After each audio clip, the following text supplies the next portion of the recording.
Next ఈరోజు Kalyan nomination Pawan మీద correct కాదనిపించింది. ఎందుకు అంటే ఇక్కడ తను చాలాసార్లు సాక్రిఫైస్ చేసిండు. అంటే అది గివ్ అప్ చేసినట్ట? తన గురించి 100 సార్లు సాక్రిఫైస్ చేసిండు. అది గివ్ అప్ చేసినట్టు కాదు కదా. ఇంకోటి ఇక్కడ పవన్ అసలు పవన్ అసలు సాక్రిఫైసే చేయలేదు. ఆయన ఉన్నది కళ్యాణ్ ఉన్నది డ్రాగన్లా. ఇక్కడ వీళ్ళు మాట్లాడుకుంటూ చిన్నగా మాట్లాడుకున్నారు. నవ్వుకుంటూ మాట్లాడుకుంటే తప్ప? అంటే కొట్టుకోవాలా? కంపల్సరీ తిట్టుకోవాలా? అంటే నేను కావాలి కెప్టెన్సీ అని చెప్పేసి వాళ్ళు చిన్నగా మాట్లాడుకుని ఓటింగ్ చేసుకున్నారు. బయటకు వచ్చి మాట్లాడిండు. కళ్యాణ్ నామినేట్ చేసే ముందు ఏం చేయాలి? సుమన్తో మాట్లాడాలి, రీతుతో మాట్లాడుకోవాలి. మీ డిస్కషన్ ఏమైంది, ఎందుకు పవన్ వచ్చేసిందని చెప్పేసి నువ్వు డిస్కషన్ చేసుకున్నాక ఆ డిస్కషన్ కాలేదు అంటే అప్పుడు నువ్వు నామినేట్ చేస్తే కరెక్ట్ ఉంటుంది. కొన్ని గివ్ అప్ చేసిండు అని అనుకుంటే నువ్వు అనలైజేషన్ చేసేసుకొని నీ అంతలో నువ్వు డెమాండ్ని నామినేట్ చేస్తే 100% రాంగ్.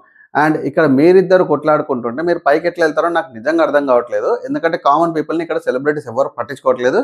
అది ఇండైరెక్ట్గానే జరుగుతుంది.